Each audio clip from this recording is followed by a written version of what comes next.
Oke, kita mulai saja ya. Assalamualaikum warahmatullahi wabarakatuh. Terima kasih atas waktunya dan kesiapannya ya, terutama yang saya hormati Bapak Kepala Sekolah yang pada kesempatan ini bisa hadir ya untuk menyaksikan presentasi praktik baik ya dari PKG hasil kemarin oleh-oleh dari bidang olahraga. Dan ini juga ada ini dulu ya spesifiknya. Nah, implementasi sport education model. Kalau di olahraga ini istilahnya sport education model atau edukasi olahraga ya. Model edukasi olahraga adalah pendekatan pembelajaran PJOK yang inovatif. Model ini menekankan pengalaman olahraga autentik bagi siswa. Ini tidak hanya di olahraga, di kelas juga bisa diterapkan di pembelajaran yang lain. Contohnya karena ini menitik utamakan peran siswa, Pak. Bu, peran siswa. Jadi ini yang berperan itu siswa semua. Kita hanya guru itu sebagai fasilitator atau mentor ya. Atau tim penilai, ini guru. Kalau siswa itu berperan aktif sebagai atlet, pelatih. Kalau di olahraga tuh pelatih, atlet, dan perangkat pembelajaran, perangkat pertandingan. Kalau untuk di olahraga sendiri nanti bisa dimodifikasi lagi ke pembelajaran di kelas. Nah, di SEM ini atau lebih dikenalnya SEM ya. SEM itu pertama ada pengelolaan musim dan afiliasi. Nah, di sini di pengelolaan musim ada satu perencanaan musim, yaitu guru merancang jadwal kompetisi dan membagi siswa ke dalam tim. Kalau dulu mah por kelas ya, dulu mah ada por kelas kalau di SMP gitu. Kalau di sini karena di sini mah kan beda-beda ya tingkat kemampuannya, jadi paling nanti SEM-nya untuk kelas bawah dan kelas atas gitu Pak, dibagi SEM-nya. Nanti kita akan coba diterapkan. Nah, yang kedua pembentukan tim. Siswa bergabung dalam tim dan membangun identitas tim mereka. Yang ketiga persiapan tim. Tim berlatih bersama dan mengembangkan strategi untuk kompetisi. Itu di pengelolaan musim. Jadi ada persiapan ya untuk merancang, terus latihannya, terus timnya siapa aja nantinya dibangun di persiapan pengelolaan. Nah, yang kedua afiliasi ya. Kembali lagi yang tadi, peran guru dalam model pendidikan olahraga atau SEM. Satu sebagai fasilitator, dua pembimbing, yang ketiga pengelola. Peran peserta didik sebagai atlet, pelatih, atau ofisial. Nah, ini kolaborasi. Nah, bisa juga Bu, Pak, kolaborasi dengan guru lain. Misalkan kalau di pertandingan poli, tim statistiknya dari guru matematika misalnya. Atau dari guru agama sebagai pembukaan untuk doanya, itu bisa kolaborasi. Nah, untuk kolaborasi dengan pihak lain, yaitu dengan guru yang ada di sekolah. Itu untuk SEM. Yang kedua, penyiapan pertandingan formal. Tadi kan pengelolaan musim dan afiliasi. Yang kedua, penyiapan pertandingan formal. Di sini mempersiapkan pertandingan resmi dengan aturan dan format yang jelas.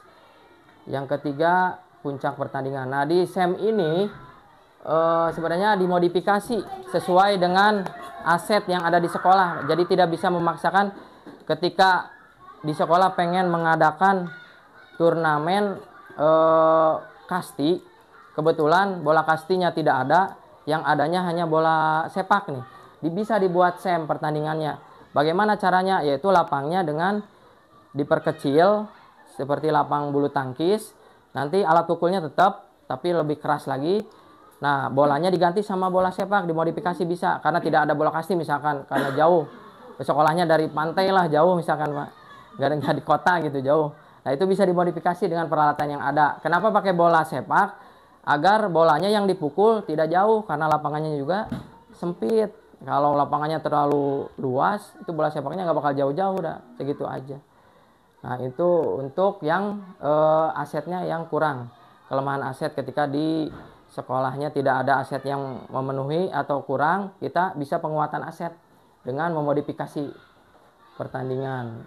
Nah, kalau asetnya banyak, nah itu sangat menunjang sekali untuk pertandingan ini. Bisa, kalau untuk sekolah-sekolah SMA itu bisa dilaksanakan jauh-jauh hari ya, untuk pertandingannya lama. Dan SEM ini waktunya juga tidak sehari beres. Nah, kayak liga gitu, jadi seminggu beresnya. Nah, bisa melibatkan panitianya dari pihak-pihak yang ada di sekolah. Yang ketiga, puncak pertandingan, yaitu menyelenggarakan pertandingan utama sebagai puncak pembelajaran. Yang keempat,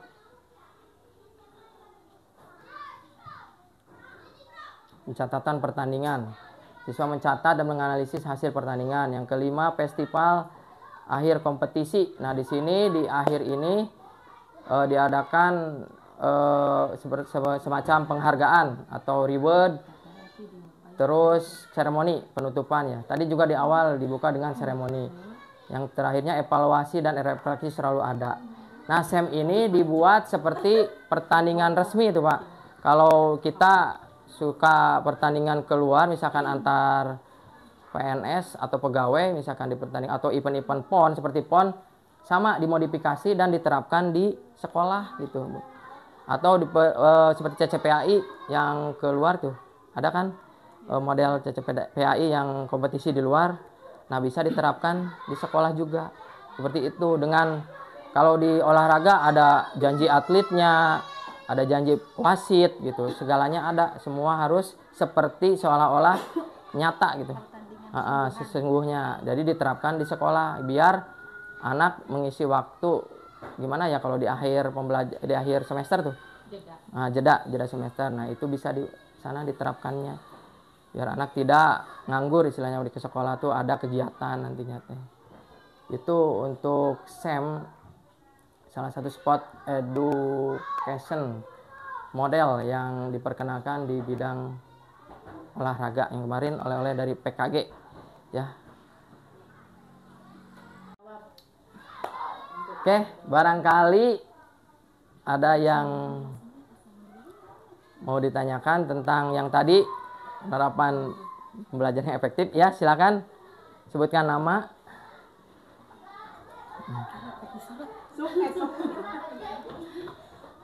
Saya Siti Nur Hasanah. Saya mau bertanya tentang analisis pengajaran yang efektif. Tadi kan ada konten waktu, umpan balik, mind map, dan ice breaking ya Kak. Saya kan guru kelas. Nah, kalau guru kelas kan ketika mengajar ada materi yang ingin disampaikan, anak itu bisa menggali sendiri materi yang akan kita sampaikan. Jadi tidak kita menjejali anak dengan berbagai materi, ini harus dihafalkan. Kita yang mengajarkan dengan ceramah atau menulis. Nah, di olahraga pun kan ada ya Pak, ada, karena kan ada sumatifnya juga. Nah, yang ingin saya tanyakan, ketika pembelajaran olahraga, untuk guru olahraga menyampaikan materi misal ukuran lapangan atau secara materinya itu saat maksudnya teh saat sebelum praktek ataukah bagaimana? Untuk menyampaikan materinya? Ya, materi. Karena kan maaf ya Pak, kalau olahraga kan ada praktek, ada juga materi. Nah, nanti di akhir kan ada sumatif tuh. Nah, ketika menyampaikan materinya itu gimana gitu? Apakah penyampaiannya sama seperti guru kelas yang mencari sendiri, menggali sendiri materinya, ataukah bagaimana gitu strateginya? Baik, terima kasih atas pertanyaannya yang bagus sekali dari Bu Nur ya. Untuk di olahraga sendiri ya, materinya biasanya itu kalau untuk di SD ya, untuk di SD mah materi dulu di kelas. Nah, di kelas biasa pemaparan materinya dengan beragam variasi.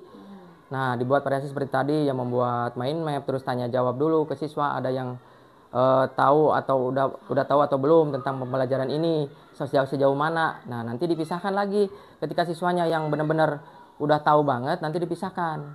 Nah, dipisahkan untuk melakukan pembelajaran yang lebih tinggi lagi gitu peningkatannya dengan pengayaan, dibedakan ya. Kalau yang belum tahu nanti dikasih lagi, beda lagi arahnya. Jadi dibagi, ketika yang sudah tahu lanjutkan dan pemberi arahan yang selanjutnya gitu. Dan itu materinya disampaikan sebelum pembelajaran praktek, karena kalau udah praktek biasanya anak konsentrasinya udah hilang. Jadi agar di tes sumatif di akhir bisa melaksanakan dengan baik, itu nilainya bagus kalau di sekolah dasar. Tapi kalau untuk di SMP sekarang untuk pemaparan materi itu di lapangan langsung. Kalau di sekolah SMP SMA mah tuh. Jadi tidak di kelas, tidak ada di kelas. Jadi langsung praktek sama pembelajaran tentang materi itu di lapangan total. Jadi bisa di sana bisa sharing atau mencari info-info karena kan bawa HP kan. Nah, bisa menggali ilmunya, pembelajarannya dari HP juga, dari menggunakan teknologi. Kalau untuk kelas atas. Tuh. Boleh lanjut? Boleh, silakan. Tadi kan Pak Dani bilang untuk pemaparan materi itu disampaikan sebelum anak ke praktek. Berarti anak itu menggali juga ya, sama seperti pelajaran di kelas pelajaran-pelajaran lainnya. Nah, sekarang misal ya tadi kan ada model pembelajaran yang baru ya katanya SEM ya. SEM, Sport Edukasi model.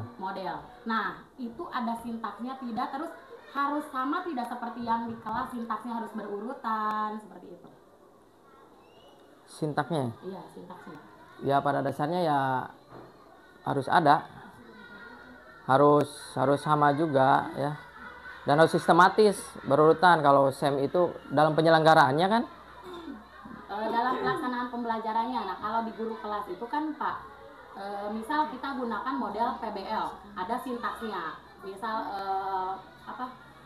pengenalan dulu pada masalah, nanti dibuat kelompok, nanti pembimbingan, baru menyajikan, baru evaluasi.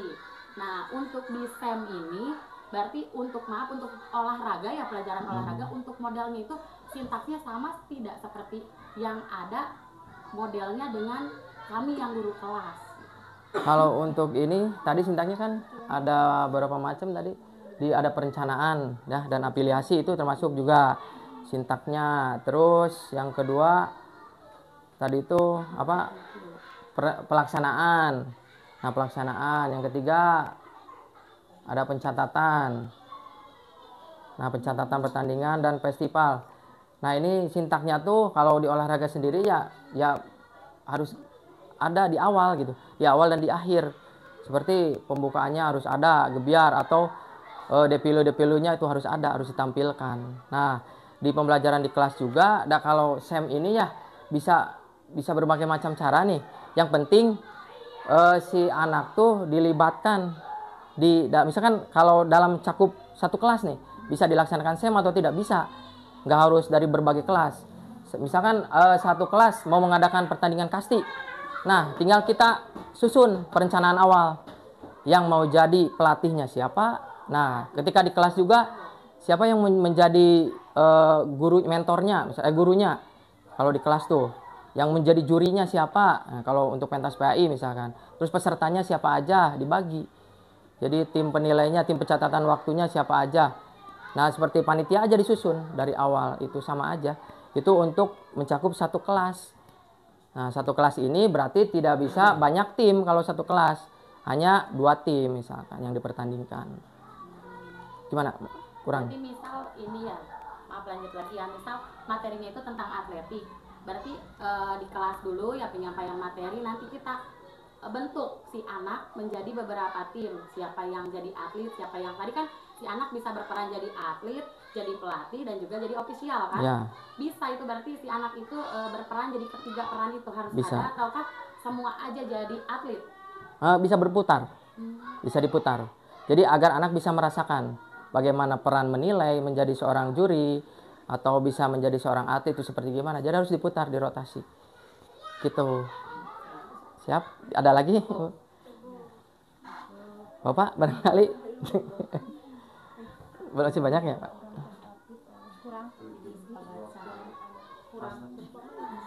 Kurang dikit lagi.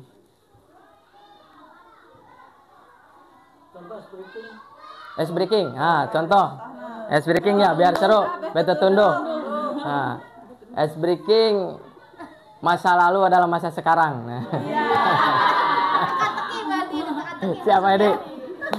Masa lalu ada Nah, masa lalu ada masa sekarang. Jadi, Keluhnya. keluhnya masa lalu adalah masa sekarang.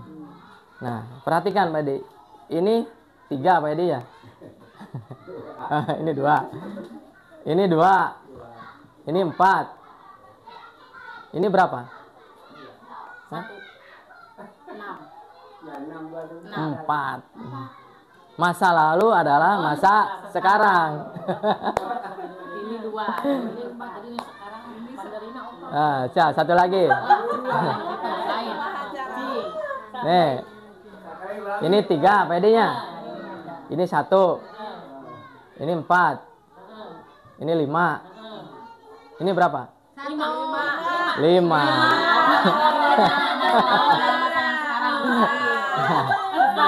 Ayah nolowe hese. Sama masa lalu adalah masa sekarang. Kakek coh ya Maya. Masih masa lalu masa sekarang. Ini 3. Ini 5. Ini berapa? 4. Betul. Tuh kakek coh.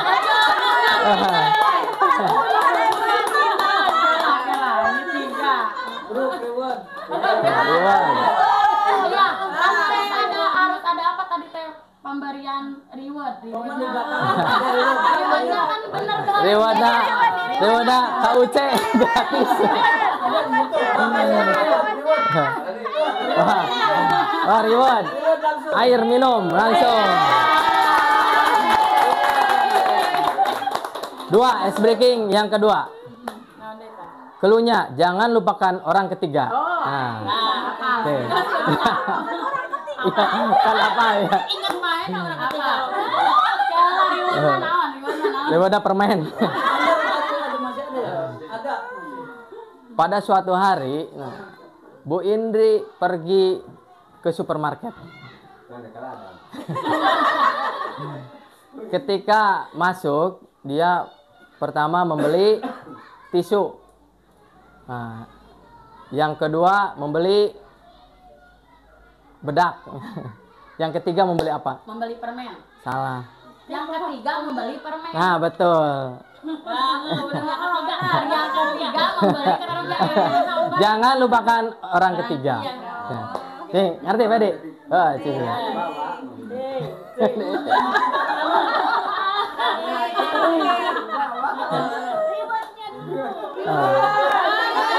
Oh, reward.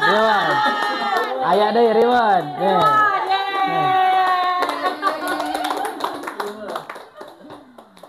Sekali lagi ya, kali deh. Pada suatu hari Pak Edi pergi ke kebun. Di sana Pak Edi bertemu dengan tikus yang pertama. Yang kedua bertemu dengan kambing. Nah, yang ketiga bertemu dengan apa? Yang ketiga bertemu dengan Pak Oman. Betul.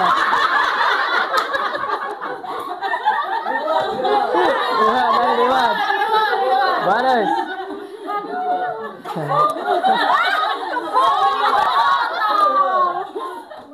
Ngerti Pak Edi? Oh, Bapak can ngerti ya.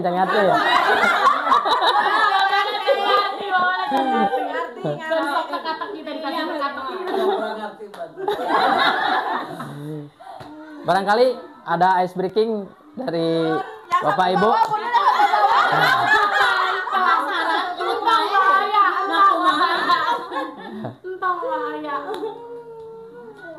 Sok, ada Bu Haji? Idenya buat di kelas nanti bisa itu. Erek. Oke.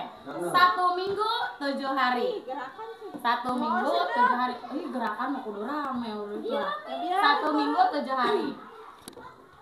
Hari Minggu saya pergi ke pasar membeli mobil-mobilan untuk Aruna. Hari Senin saya pergi ke pasar 1 minggu 7 hari. Saya pergi ke pasar membeli sapu. Hari Selasa beli apa? Susu. Boleh, betul. Tuh, susu. Betul. Nah, reward.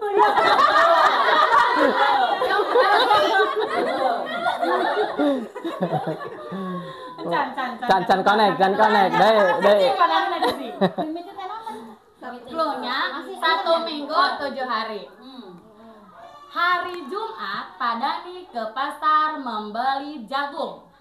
Hari Sabtu, Pak Kepala ke pasar membeli sisir. Hari Minggu, Pak Edi membeli apa? Mangga. Ya betul.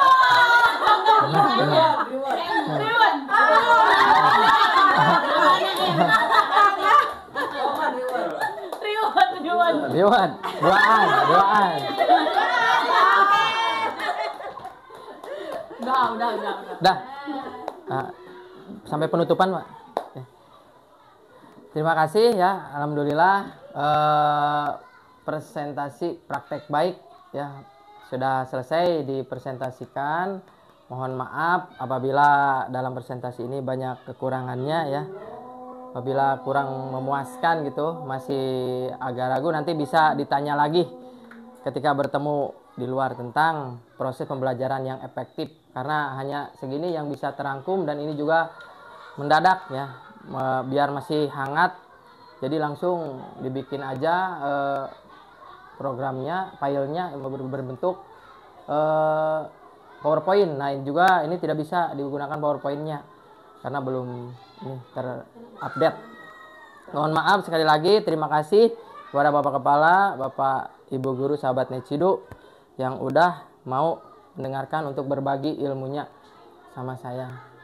Wabillahi taufiq wal hidayah. Assalamualaikum warahmatullahi wabarakatuh. Waalaikumsalam.